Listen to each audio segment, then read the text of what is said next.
My name is Lila Evergreen, and I turned 18 on a rainy Tuesday in early May, the kind of gray morning that makes the whole world feel hushed and smaller than it should.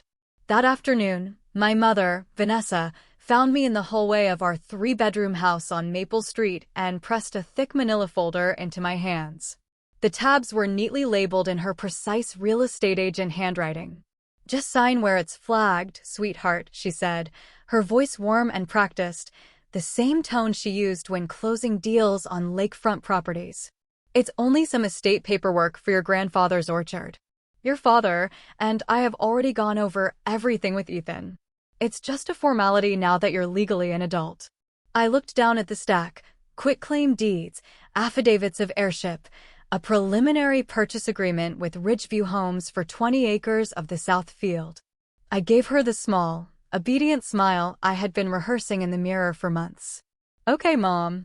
I'll read through them tonight and get them back to you."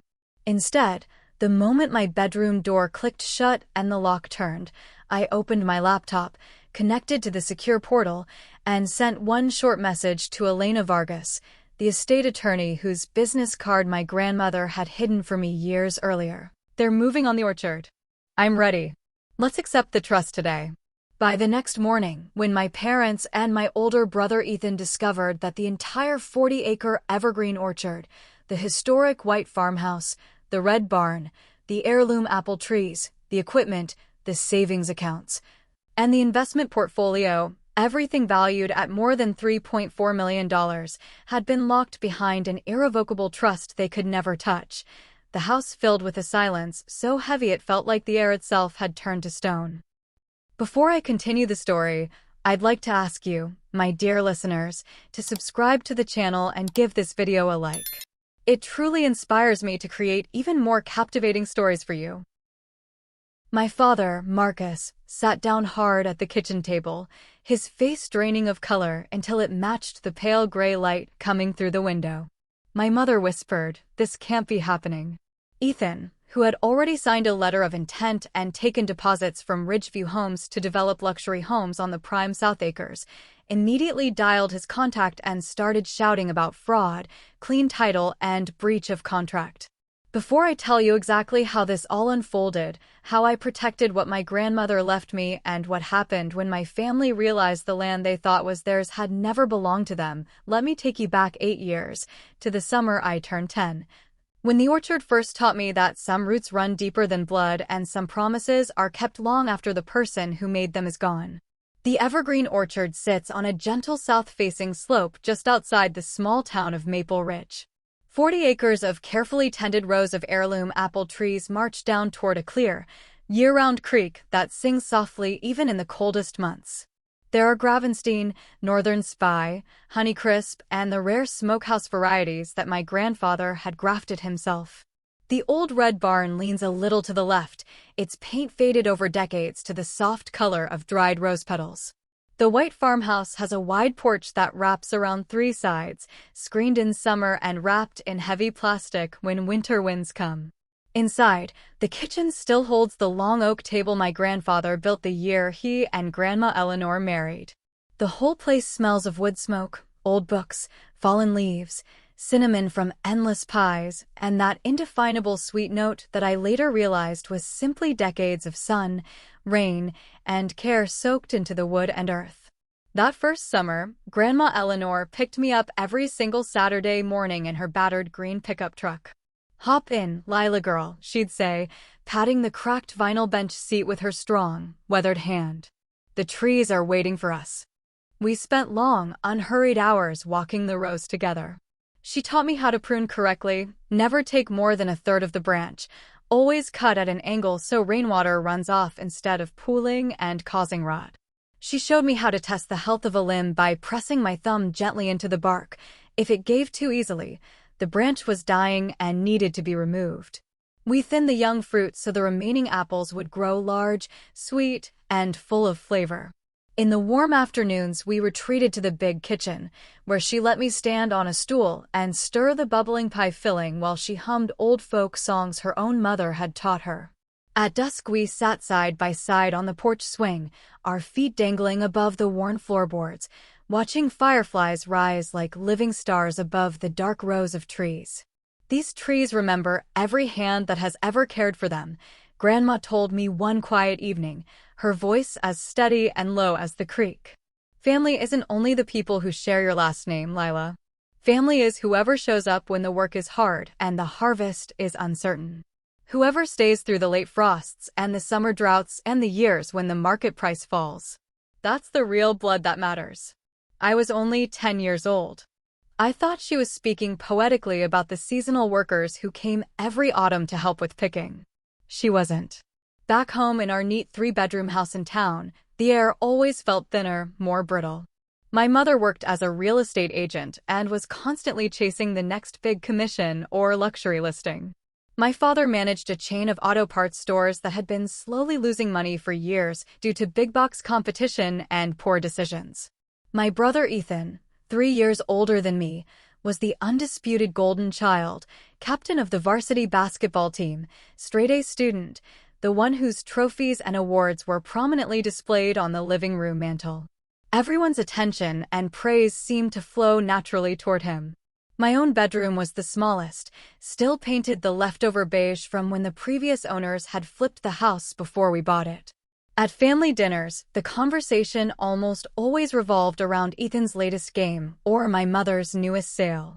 When I tried to share stories about spending the day at the orchard, how I had helped graft a new branch onto an old tree or learned to read the soil by its color after rain, my father would chuckle and say, "That old place is a money pit, kiddo. The property taxes alone will eat anyone alive one day. Better to sell it while it still has decent value and reinvest the money smartly in something that actually produces income." Grandma Eleanor heard about comments like that. She only smiled her small, knowing smile and replied, "Some people count trees by how many board feet of lumber they'll eventually make. Others count by how much shade they give, how much fruit they bear, and how many memories they hold. The second kind of counting is the one that matters." Grandpa passed away when I was 12. The funeral was held on a damp Tuesday afternoon under a sky the color of wet slate. I stood beside Grandma under a large black umbrella, clutching my grandfather's old pocket knife in my coat pocket, the scent of wet grass and funeral lilies thick in the air. At the reception back at the farmhouse, I noticed my father and mother talking in low voices with a man in a dark suit near the old cider press. My father kept gesturing toward the South 40 acres, the best land with the oldest and most productive trees.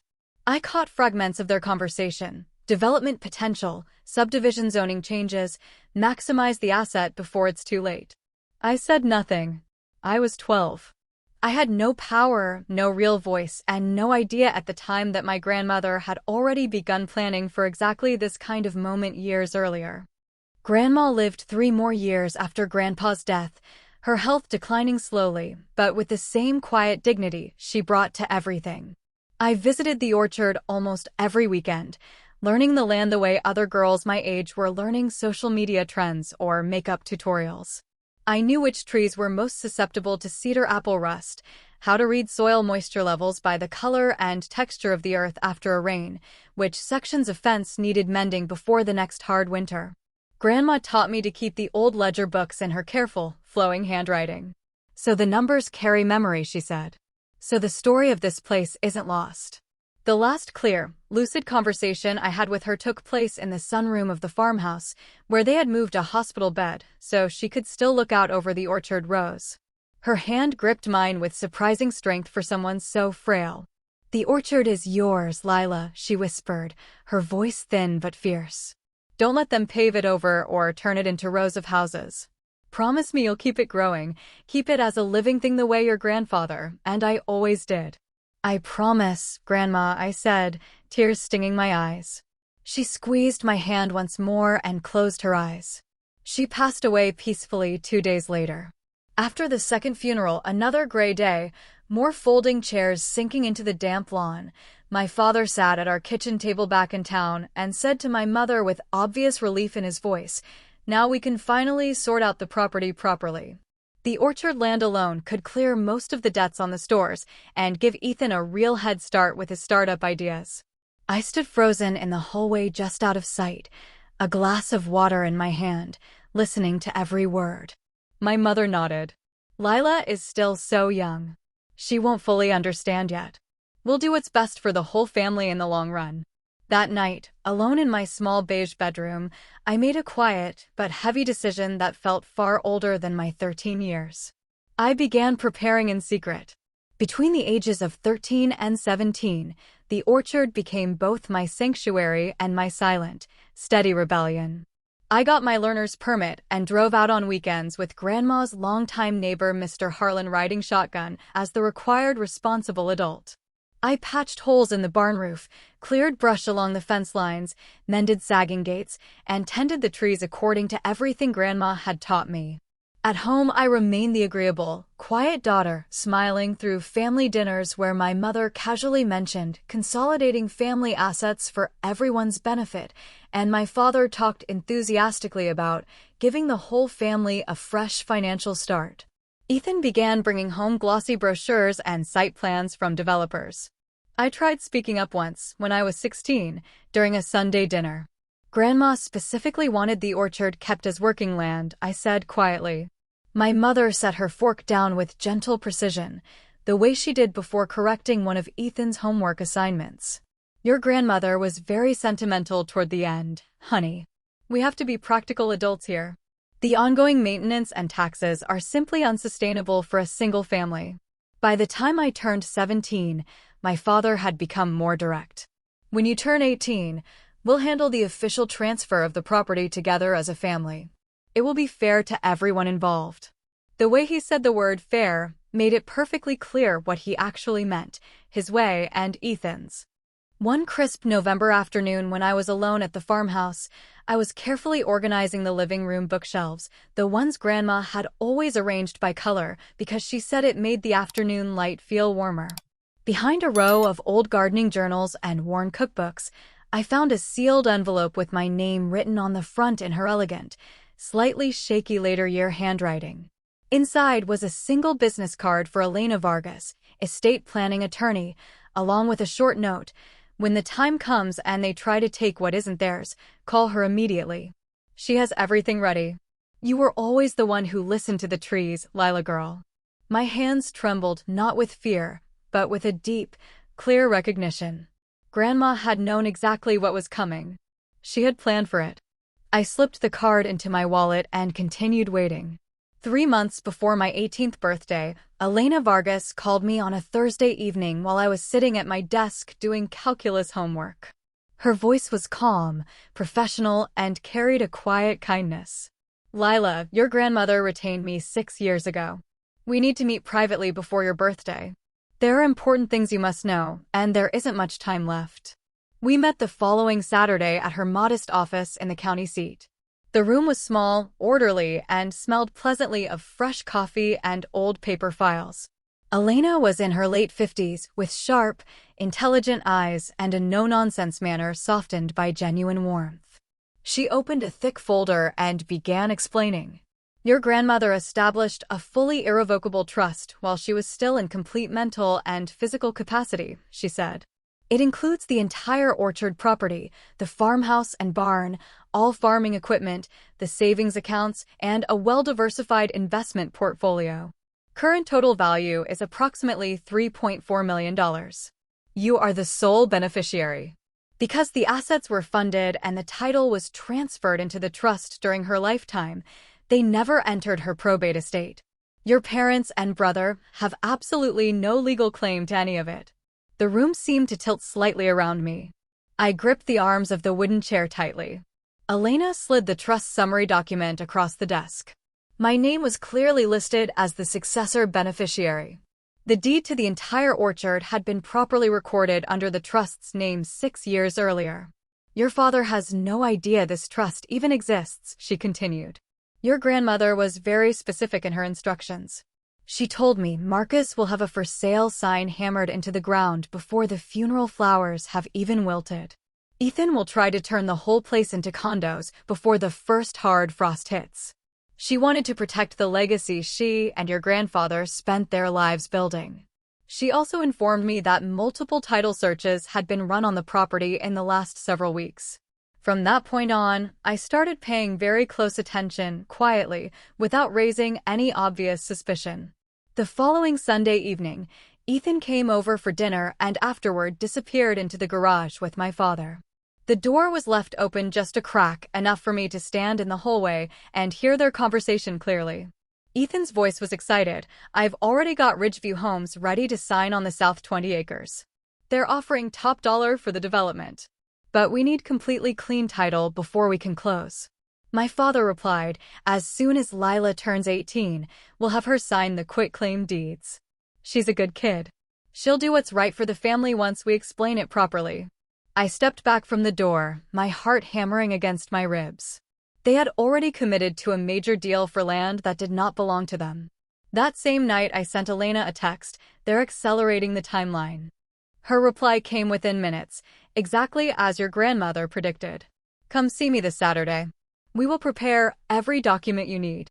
In the weeks that followed, the pressure from my family intensified steadily.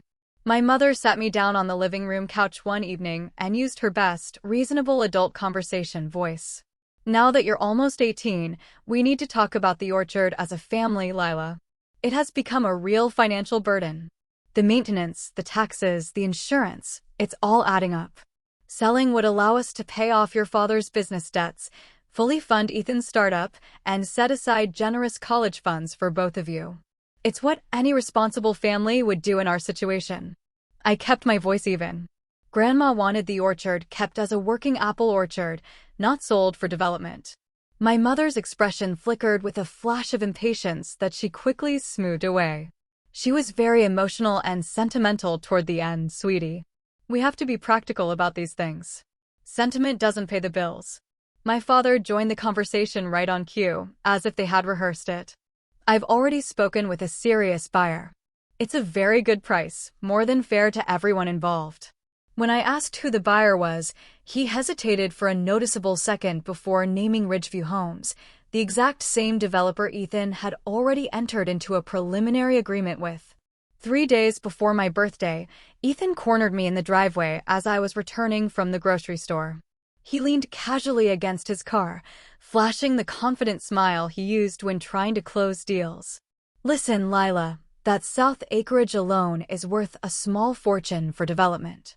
I can get us a fast, clean transaction with buyers I trust. You'd walk away with a very generous share, $50,000 cash right away for college, and probably more later. Most kids your age would jump at an opportunity like that without thinking twice." I looked him straight in the eye. "Whose name is actually on the current deed and title, Ethan?" The smile froze for just a fraction of a second. "It passes to the next of kin once the estate is settled." "That's not how it works when a trust is involved," I said quietly and walked past him into the house. The night before my birthday, I drove out to the orchard alone. The rain had finally stopped, leaving the air cool, clean, and heavy with the scent of wet earth and pine. I parked in the gravel area my grandfather had leveled decades ago and walked up the porch steps. The third board still creaked in exactly the same place. I sat on the old porch swing under a half-moon and listened to the creek murmuring in the distance. Elena had sent the complete final document package through the secure portal earlier that day. At precisely midnight, on a secure video call from her home office, I formally signed and accepted my role as successor beneficiary of the Evergreen Family Irrevocable Trust. My signature went onto each flagged page. From that exact moment, legal control rested with me and Elena as co-trustees. The next day was my birthday. My family had planned a small gathering with cake, balloons, and a few relatives. My father raised his glass during the toast. To Lila turning 18. And to our family finally moving forward together with the orchard. We've decided it's time to sell and secure a better future for all of us. I set my plate down carefully. The room grew quiet. "I never agreed to sell the orchard," I said, my voice clear and steady. My mother forced a nervous laugh. "It's your birthday, honey. Don't be difficult today of all days." Ethan stepped closer. "Come on, Lila. You're an adult now. It's time to think about what's best for the entire family." I looked at each of them in turn, my father, my mother, my brother. The entire orchard, farmhouse, and all associated assets have been held in Grandma Eleanor's irrevocable trust since I was 10 years old. I formally accepted the trust last night at midnight. It is fully protected and it is not for sale. The silence that dropped over the room was absolute and deafening. What happened next played out like a slow, inevitable storm that had been gathering for years. That same afternoon, my father and Ethan drove to the county recorder's office carrying their prepared quitclaim deeds, affidavits, and supporting paperwork. The clerk reviewed the documents, checked the digital title records, and informed them politely but firmly that the property had been held in the Evergreen Family Irrevocable Trust for 6 full years. A notice of pending legal interest had been recorded early that very morning. Any conflicting documents would be rejected outright due to the clear chain of title. They returned home furious and bewildered. My mother confronted me in the kitchen, her voice tight with anger. "How long have you been sneaking around behind our backs with some lawyer we've never even heard of?" "Since you and Dad started sneaking around behind Grandma's memory by meeting with developers," I answered calmly. Ethan slammed his fist on the kitchen counter. "You just destroyed my future. I already have investors and deposits tied up in this deal. You signed agreements for property you did not own and had no authority to sell," I said. "That consequence belongs to you." Over the next several weeks, the consequences continued to fall like carefully placed dominoes. Ridgeview Homes reached out to me directly through Elena, offering a substantial sum to release or sell portions of the land. I declined. They immediately pivoted and turned on Ethan, enforcing the full penalty clause in the purchase agreement, $60,000 plus significant additional damages and legal fees. His startup plans collapsed before they could truly begin. His side work helping with real estate transactions came under formal review. My father filed an attempt to contest the validity of the trust in court. Elena responded with comprehensive, ironclad documentation, medical records confirming Grandma's full mental capacity at the time the trust was created, multiple witness statements, proper notarizations, and official recordings dating back 6 years. The court dismissed the challenge quickly and decisively. The resulting legal fees only deepened the financial hole my father's business was already in. My mother tried every emotional angle she could think of: guilt, tears, long late-night appeals to family loyalty and love. "You're tearing this family apart, Lila. We are your parents. We only ever wanted what was best for all of us. I do love you both," I told her honestly one evening. "But real love doesn't require me to surrender Grandma's clearly stated last wishes. She created the trust because she knew exactly what would happen when large amounts of money were on the table. I won't feel guilty for keeping the promise I made to her." News of the situation spread quietly but steadily through Maple Ridge. It is a small town where court filings are public record and people talk at the feed store, the diner, the orchard co-op, and after church. Some neighbors quietly dropped off casseroles and whispered that Eleanor Evergreen would be incredibly proud of me. Others shook their heads and called me cold or ungrateful. I did not bother correcting either group. I did not feel triumphant or victorious. What I felt was a deep, bone-weary exhaustion, the kind that comes after carrying an invisible weight for many years and finally being able to set it down. 3 weeks after my birthday, I moved permanently into the white farmhouse at the orchard. I enrolled at the nearby agricultural college, majoring in sustainable horticulture with a special focus on historic orchard management and preservation. The first night I spent there alone, I walked slowly through the rows at twilight, touching the rough bark of trees I had helped tend since I was a child. The air smelled like home in a way no other place on earth ever had. Ethan called me once, his voice raw and strained. "Can you at least try to negotiate something with Ridgeview? Maybe a long-term lease on part of the land so I can salvage something from this mess." "The trees are not for lease, Ethan," I replied. "They are for growing fruit and holding memories." That's what Grandma wanted. My parents eventually asked to meet at a quiet coffee shop on Main Street, neutral ground. My mother looked thinner than usual, her usual polished real estate smile noticeably absent. My father's hands trembled slightly as he stirred cream into his coffee. "We're not asking you to give us the orchard," my mother said carefully. "Just help us get through this difficult time. We are still your family." "I love you both," I said, meaning it completely. And I need you to hear this clearly and without illusion. The orchard is not for sale, now or ever. I will not feel guilty for keeping the solemn promise I made to Grandma on her deathbed.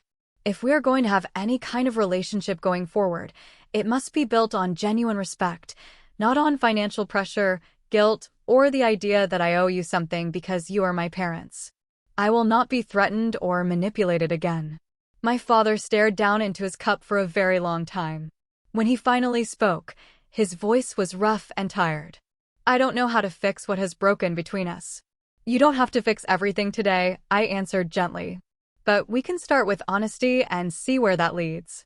We left the conversation there, painful, imperfect, and unresolved, but at least honest. Some family fractures never heal completely clean. They simply stop bleeding actively and become part of the landscape you learn to live with. My 14-year-old cousin Sophie, my aunt's daughter, began coming out to the orchard on weekends. She helps me thin fruit, learns to identify beneficial insects versus pests, and asks endless curious questions about grafting, pruning, and soil health. We sit together on the old porch swing exactly as I once did with Grandma. The trees are quietly teaching her now, the same way they taught me. Early one morning last week, I stood on the farmhouse porch with a warm mug of coffee in my hands, watching the mist rise slowly from the creek as the sun climbed above the eastern ridge. The apple trees were just beginning to bloom, delicate clouds of white and pale pink blossoms against the deep green of new leaves. A pair of bright cardinals called back and forth from the branches of the old oak tree near the barn. The air was cool, sweet, and full of promise. I did not win any grand war against my family. There is no true victory when the people who were supposed to shelter and protect you instead try to sell the very ground that gave you roots. But I kept my promise. I protected something that had protected and shaped me long before I was old enough to understand its full value. Sometimes the people who love you most deeply are not the ones standing in the room making demands or calculations. Sometimes they planned years earlier, quietly and carefully, so that when the inevitable storm finally arrived, you would have solid, living earth beneath your feet and strong, remembered trees overhead. My grandmother could not change who my father and brother truly were. She could not make them see the difference between something that has a market price and something that is truly priceless. But she could and did make certain that I would have a safe, fertile place to stand and keep growing. The orchard is blooming again this spring. The trees remember every caring hand that ever touched them. And so do I. If you are reading this and you feel like you are the only one fighting to protect something precious, a place, a memory, a future that someone else wants to turn into quick cash, please know that you are not alone. Sometimes all you need to do is stay silent just long enough to sign the right document at the right moment, then speak your truth clearly when the time finally comes. What would you protect with everything you have inside you? Tell me in the comments. I read every single one. And if this story touched something in you, if it made you feel seen, or stronger, or a little less alone, then it has done exactly what I hoped it would. Share it with someone who might need to hear that quiet, determined strength can be enough.